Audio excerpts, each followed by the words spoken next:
ایک تو یہ ہے کہ آپ لوگوں سے معافی لیں، معافی مانگے. ہمارے ہاں نا معافی کا مزاج قبول کریں، جب کوئی بندہ معافی طلب کرے تو معافی. ہمارے ہاں معافی مانگنے کا رواج میں آپ یقین کریں سرے سے ہے ہی نہیں، بلکہ الٹا لوگ چڑھائی کر جاتے ہیں، کہتے ہیں اوہو تم نے معافی مانگ لی ہے تو معاملہ ہی ختم ہو گیا. اور جو آدمی، میں بڑے زمانے سے کہہ رہا ہوں کہ میرے ملک میں ایک رواج بنتا جا رہا ہے، جس کی زبان جتنی زیادہ سخت ہوتی ہے اس کا عروج اتنا زیادہ ہوتا ہے. جو تھوڑا سا شرافت کا مظاہرہ کرے لوگ اسے بزدل سمجھ لیتے ہیں. عزیز بھائیوں، اپنی زندگی میں معافی مانگنے کا مزاج بنائیں. آپ طلب کریں کہ یار مجھ سے غلطی ہو گئی، میں انسان ہوں. آپ یقین کریں ڈھیر سارے لوگ ہیں جن کے ذمہ ڈھیروں معافیاں ہیں، لیکن ان کا مزاج نہیں، ان کی طبیعت نہیں، ان کا تکبر آڑے آ گیا ہے. اور میرے نبی پاک صلی اللہ تعالیٰ علیہ وآلہ وسلم نے فرمایا تھا یہیں بدلہ دے دو کسی کا دینا ہے تو یہیں معافی لے لو، یہیں.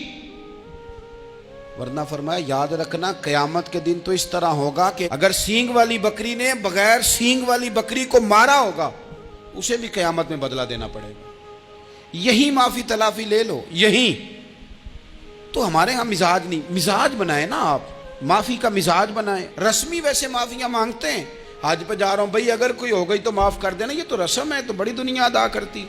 آپ کو پتہ ہے کہاں آپ کو معافی لینی ہے.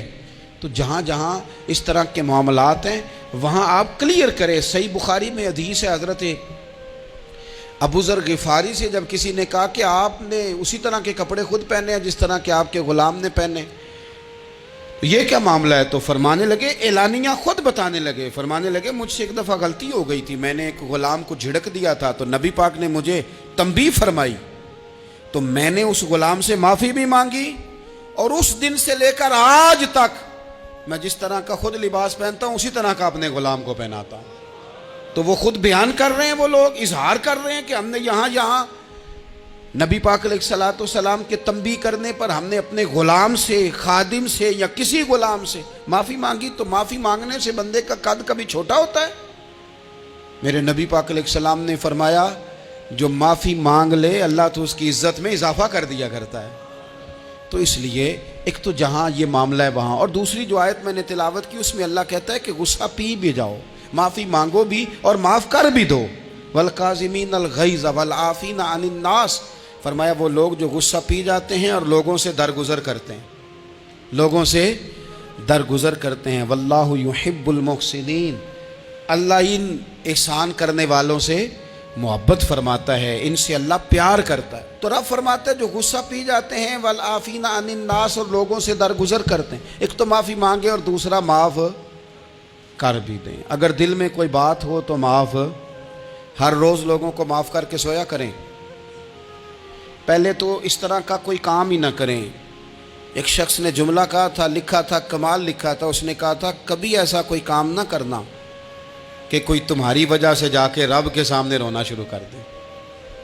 ایسا کوئی کام نہ کرنا کہ کوئی بندہ تمہاری شکایتیں اللہ رسول کو لگائے. اس طرح کا کبھی کام نہ کرنا کہ وہ تڑپ اٹھے اور کہے اب تمہارا شکوہ میں نے وہیں کرنا ہے. کچھ لوگوں کی شکایتیں کرنی پڑتی ہیں، اللہ رسول کی بارگاہ میں بھی، اپنے مشائخ کی بارگاہ میں کر دیتے ہیں. بعض اوقات انسان وہ بے بسی کے عالم میں کرے یا بہت زیادہ تکلیف اسے سہنی پڑے تو تب کرے، ہو جاتا ہے.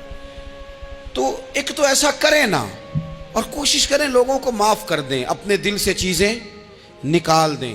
دو لوگ بیٹھے تھے نا حرم مکہ میں، ایک صاحب کہہ رہے تھے کہ میرے اوپر وہ بدر میں جو قتل ہو گئے کفار ان کا ذکر چل رہا تھا، تو دونوں گفتگو کر رہے تھے بدر میں ہمارے اتنے لوگ مسلمانوں نے مار دیے. تو ایک ان میں کہنے لگے کہ اگر میرے اوپر قرض نہ ہوتا اور میرے چھوٹے چھوٹے بچے نہ ہوتے تو میں تو تلوار لے کے جاتا اور مدینہ شریف جا کے معاذ اللہ بدلہ لے آتا. دوسرا کہنے لگا میں دیتا ہوں نا تیرے بچوں کا خرچہ بھی اور میں تیرا قرضہ بھی اتارتا ہوں، تو جا. اس نے کہا پکی بات ہے؟ کہا ہاں، قرضہ بھی میں اتار دوں گا، تیرے بچوں کا خرچ بھی اٹھاؤں گا، تو جا. اس نے خنجر تیار کیا، تلوار تیار کی، گھوڑے پہ بیٹھا، گلے میں وہ تلوار اس نے اپنے ڈالی اور مدینہ شریف آ گیا. اتفاق کی بات یہ کہ ملاقات حضرت عمر سے ہوئی. جناب عمر کہنے لگے مجھے تیری نیت ٹھیک نہیں لگتی. پکڑا کدھر آئے ہو؟ کہنے لگا میں تو بدر کے قیدیوں کے بارے میں بات کرنے آیا. فرمایا تلوار لے کے؟ تلوار لے کے چل تجھے حضور کے پاس لے کے جاتا ہوں. نبی کریم کی بارگاہ میں لے گئے تو حضور فرمانے لگے کیسے آئے ہو, کیسے آنا ہوا؟ کہنے لگے جی میں تو بدر کے جو قیدی آپ کے پاس ہیں ان کی بات کرنے آیا تھا. تو حضور فرمانے لگے چل پھر باقی کی میں سناؤں. خیال آیا مسلمان نیک و بد پہچان جاتے ہیں, محمد آدمی کے دل کی باتیں جان جاتے ہیں صلی اللہ تعالی علیہ وسلم. فرمایا میں سناؤں؟ حضور کیا؟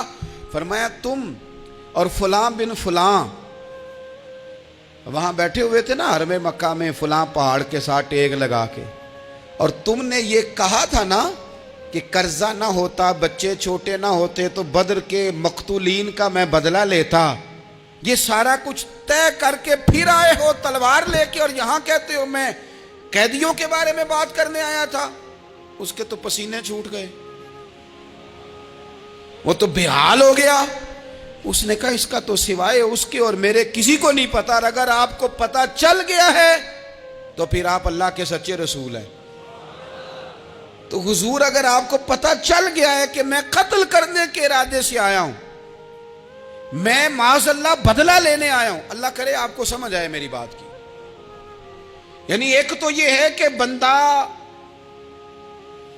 وہ پکڑا گیا ہے, اور ایک یہ کہ کسی کو پتا چل گیا ہے کہ یہ اس کام آیا ہے. پھر لوگ جب معافی دیتے ہیں تو بڑی کہانیاں سنا کے دیتے ہیں, ایسے نہیں دیتے. حضور اب آپ کو پتا چل گیا ہے تو کیا کریں گے؟ تو حضور فرمانے لگے تو بتانا تیرے ساتھ کیا کریں. اس نے کہا کہ میں نے سنا ہے آپ معاف بڑا کر دیتے ہیں. یعنی یہ گھر سے کو پیار کرنے نہیں آیا, پھولوں کا گلدستہ لے کے نہیں آیا, تلوار لے کے آیا ہے, لیکن یہ میرے محبوب کا حوصلہ ہے. اور آیا بھی عین مسلمانوں کے بیچ ہے, جو چاہیں اس کے ساتھ کر سکتے ہیں. اس نے کہا معاف کر دیں, تو حضور نے فرمایا جا میں نے معاف کیا.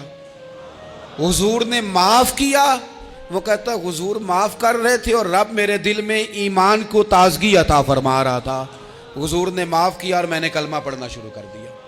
ہم معافی نہیں دیتے, کبھی کبھی صلح تو کر لیتے ہیں, صلح ہو جاتی ہے, پنچایت میں صلح ہو گئی, پھر لڑائی ہوئی, پھر بات شروع سے شروع ہو گئی کیونکہ ہم نے معافی, پھر وہ بات شروع ہو گئی 1955 سے. تو بھی آکھیا سی, تو بھی کیتا سی, وہ بننے والی گل یاد ہی, او بس کر یار, کچھ بھولیں بھی تو. بچے پتہ کیوں خوش رہتے ہیں؟ آپ کو پتہ ہے بچے کیوں خوش رہتے ہیں؟ بچوں کو بات بھول جاتی ہے.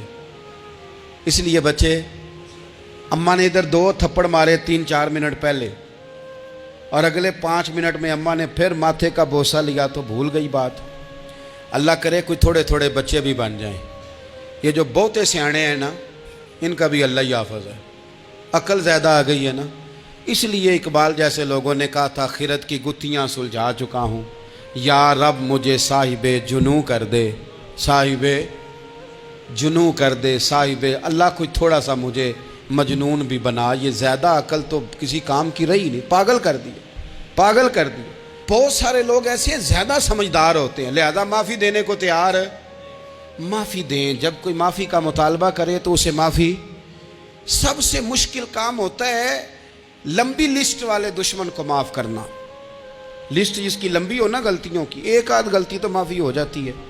کچھ لوگوں کی لسٹ بھی بڑے کچھ عادی مجرم بھی ہوتے ہیں, لسٹ لمبی ہوتی ہے, ان کو معافی دینا بھی تھوڑا سا مشکل ہوتا ہے. لیکن کمال بھی یہ ہے کہ جس کی لسٹ لمبی ہو اسے یک جنبش قلم بندہ معاف کر دے. کو چھٹی ہو گئی, جا تجھے معاف کیا. اور یہ ہمیں کیوں کرنا چاہیے کہ میرا رب بھی ایسے کرتا ہے, میرا رب بھی ایسے, وہ گنواتا تو نہیں نا, یہ بھی کیا, یہ بھی کیا, یہ بھی کیا. حضور فرماتے ہیں, ذرا سننا حدیث, حضور فرماتے ہیں کچھ لوگوں پہ اللہ کرم کی چادر ڈال کے نا قیامت والے دن, یہاں بھی اس نے پردہ رکھا تھا تو وہاں بھی کرم کی چادر ان پہ ڈلے گی. تو اللہ فرمائے گا یہ گناہ کیے تو چھوٹے چھوٹے گناہ اس کے گنوائے جائیں گے. یہ اب وہ ڈرے گا, چونکہ پتہ تے سارا ہے نا سردار نو کیتیاں دا, اب وہ ڈرے گا. چھوٹے چھوٹے گناہ اس کے گنو, تو اس کا خیال ہے بڑے بڑے بھی نہ سامنے آ جائیں. چھوٹی چھوٹی غلطیاں اس کی گنوائی جا رہی ہیں, جو ڈر رہا ہے, کانپ رہا ہے. قربان جائیں نبی پاک کے لفظوں پہ. کچھ گلاں اجیاں نے قرآن پاک اجیاں نے, یہ نا میری دادی کہا کرتی تھی, میری اماں کہا کرتی تھی, کچھ کام اجائے نے. کچھ گلاں اجیاں نے کہ اتنے دل کرتا ہے صفحہ بند ہو جانا ہے تو معافی ہو جانی ہے، یعنی ختم ہے یہ بات، اس سے آگے کسی نے سوال پوچھنا ہی نہیں۔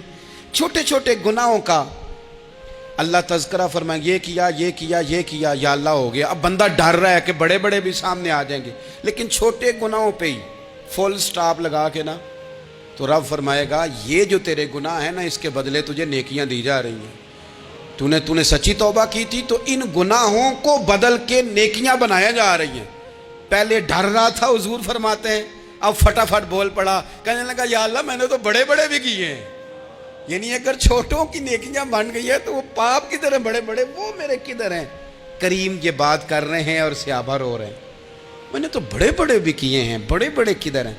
اللہ تعالیٰ بندوں کو معاف فرماتا ہے، رب اپنے بندوں کو وہ معاف کرتا ہے۔ اگر اللہ معاف نہ کرے تو جتنے جرم ہمارے رب کو ہمارا پتہ ہے، بتاؤ سویرے روٹی ملے، سانس ملے، شعور قائم رہے، جب مالک اتنا معاف کرتا ہے تو ہم اس کے بندوں کو کیوں نہیں معاف کرتے؟ کر دے معاف۔ پکے لوگ کھڑے تھے، پکے دشمن کھڑے تھے فتح مکہ کے دن حضور کے سامنے، اور کچھ لوگ ایسے ہوتے ہیں جن سے امید نہیں ہوتی، اپنے ہوتے ہیں کہ یہ والا جملہ، اور بندہ کہتا ہے یار تجھے تو نہیں نہ کہنا چاہیے تھا، کوئی اور کہتا مجھے۔ کہتے ہیں، یہ نہ سمجھیں کہ لوگ کہتے نہیں، کہنے والے، یہ بات ہی آپ چھوڑ دیں کہ کوئی آپ کو کچھ کہے گا نہیں، یہ چھوڑ دیں۔ مخلوق تو اس طرح کی بات ڈھونڈ کے لاتی ہے کہ انسان پریشان ہو جاتا ہے کہ یار میں یہ کر سکتا تھا، میں نے کیا نہیں، اور جو میں نے کیا نہیں وہ تو نے میرے کھاتے ڈال دیا ہے۔ ایسے لوگ سامنے کھڑے ہو گئے فتح مکہ کے دن کہ جن کے چہروں سے ان کی زیادتیاں عیاں ہو رہی تھیں، ان کے ظلم چھلک رہے تھے چہروں سے۔ حضور کے سامنے کھڑے ہیں، کانٹے بچھانے والے بھی، روڑے مارنے والے بھی، گلے میں رسیاں ڈال، سارے کھڑے ہیں۔ حضور نے فرمایا بتاؤ تمہارے ساتھ کیا سلوک کروں؟ انہوں نے کہا آپ کریم ہیں، تو حضور نے پتہ کیا کہا؟ قرآن پاک میں ایک سورہ یوسف ہے، کچھ لوگوں کو لفظ قصہ بھی بڑا برا لگتا ہے، تو اللہ فرماتے ہیں نحن نقص علیک احسن القصص، محبوب ہم آپ کو ایک سونا قصہ سنانے لگے ہیں۔ اس کو اللہ نے قصہ کہا، سونا قصہ، سورہ یوسف کو۔ تو سورہ یوسف کیا ہے بھلا؟ ذرا انداز دیکھیے سورہ یوسف کا۔ پہلے حضرت یوسف لاڈلے ہیں باپ کے، لاڈلے، پھر اسی جناب یوسف کے منہ پہ تماچے ہیں، پھر وہی جناب یوسف کنویں میں ہیں، پھر کنویں سے بچ گئے، کنویں میں گرا بھی بندہ کبھی بچتا ہے، بچ گئے، اللہ کی شان ہو تو بچ جاتا ہے، بچ گئے۔ فرماتے ہیں میں نے سمجھا بچ گیا ہوں، جب بچ گیا تو بڑی تکلیف ہوئی۔ بھائیوں نے کہا ہمارا غلام ہے، ہم نے بیچنا ہے، سگے بھائیوں نے بیچا، جو باپ کی طرف سے سگے تھے بیچا۔ فرماتے ہیں میں بکا، اب بڑا پریشان تھا کہ یار کبھی آپ غور کریں نا کسی کا ریٹ لگ جائے۔ فرماتے ہیں اب بڑا پریشان تھا، اور جب میں مصر میں گیا تو میں کونے میں کھڑا ہوں اور لوگ مجھے خرید رہے ہیں۔ محبت میں یہ قصہ سنانا تو آسان ہے کہ بی بی اٹی لے کے آ گئی تھی، پر جو بیکرا ہے اس کا بھی تو حال دیکھو نا کیا ہے، اس کا ریٹ لگ رہا ہے، یہ بھی تو بڑی۔ اور جناب یوسف کہتے ہیں پھر عزیز مصر نے خرید لیا تو بادشاہ کے گھر گیا تو کچھ سکھ کا سانس آیا۔